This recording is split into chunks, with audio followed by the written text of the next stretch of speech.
بسم اللہ الرحمن الرحیم۔ عزیزان اسلام، السلام علیکم ورحمۃ اللہ وبرکاتہ۔ عزیزم، ہمارے ہاں دو بڑے مسالک کے درمیان، بریلوی اور دیوبندیوں کے درمیان، ایک بعض تنازع کی صورت کے اندر یہ بھی پائی جاتی ہے کہ حضرت بلال کی جو اذان تھی وہ آج نہیں دی جاتی۔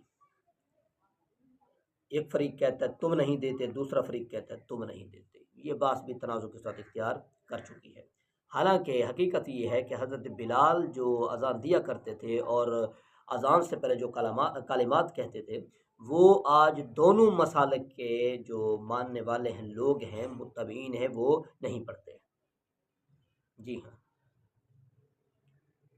حضرت بلال جو کلمات پڑھتے تھے وہ آج نہیں پڑھے جاتے، بالکل بھی نہیں پڑھے جاتے۔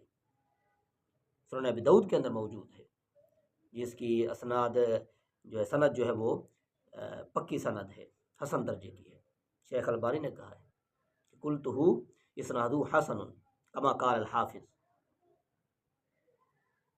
اور اس کے اندر واضح موجود ہے کہ ایک عورت جو کہ مسجد کے قریب رہا کرتی تھی، وہ قسم کھا کر کہتی ہیں کہ میں نے جب بھی حضرت بلال کی اذان سنی یہ کلمات ضرور سنے کہ اللہم انی احمدک واستعینک علی قریش، کہ اے اللہ میں تیری حمد کرتا ہوں اور قریش پر تیری مدد طلب کرتا ہوں۔ وہ فرماتی ہیں راویہ کہ میں قسم کھا کر کہتی ہوں کہ میرے علم میں نہیں ہے کہ کبھی حضرت بلال نے ان الفاظ کو، ان کلمات کو چھوڑا ہو، کبھی نہیں چھوڑا۔ ہمیشہ مدد چاہیے، ہمیشہ کیا چاہیے؟ مدد چاہیے کہ اے اللہ میں تیری مدد طلب کرتا ہوں قریش پر کہ وہ تیرے دین کو قائم کرے۔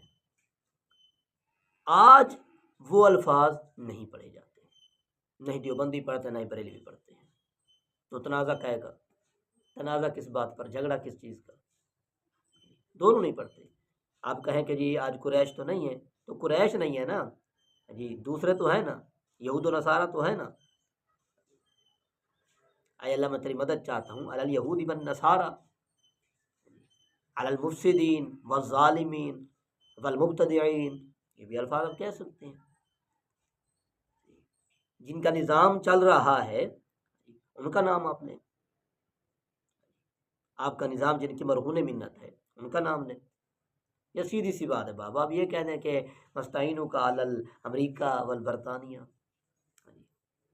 لیکن نہیں کہیں گے کبھی بھی، قیامت الی یوم القیامہ، قیامت کے دن تک یہ نہیں کہہ سکتے، کیونکہ جس نظام کے تحت رہ رہے ہیں وہ نظام انہی کا ہے۔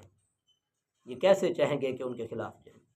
آپ کہیں کہ باتیں تو ہوتی ہیں دونوں کی جانب سے، ہوتی رہیں، دونوں مسلکوں کے اندر لوگ موجود ہیں، انقلابی کام کرتے ہیں، لیکن وہ اس حد تک تو نہیں کرتے نا۔ یہ کریں نا، مکمل طور پر کام کریں نا پھر، اگر کرنا ہے تو۔ باقی یہ تنازع کھڑا کرنا کہ اذان جو ہے تو بلال والی نہیں ہے، تو یہ دونوں کا قضیہ ہے، ایک کا نہیں ہے، نہ ہی ایک دوسرے کو یہ کہنے کے لائق نہیں یہ کہہ سکتے ہیں۔ اللہ تبارک و تعالی ہم سب کو اصحاب کا کامل تابع بنائے، کامل متبع بنائے، اور ان جیسے مکمل طور پر اعمال کرنے کی توفیق عطا فرمائے، اور نظام محمدی صلی اللہ علیہ وسلم کہ جن کے لیے انہوں نے اپنی ساری زندگی وقف کر دی، کسی کی قبر قسطنطنیہ کے اندر ہے، کسی کی کابل کے اندر ہے، سننے میں ہے کہ پاکستان کے اندر بھی ہے، واللہ تعالی عالم، کسی کی یمن کے اندر ہے، کس کے لیے؟ صرف اللہ کے دین کو قائم کرنے کے لیے۔ اللہ تبارک و تعالی ان جیسی وہ کوشش ہمیں نصیب فرمائے۔ آمین، وآخر دعوانا الحمدللہ رب العالمین۔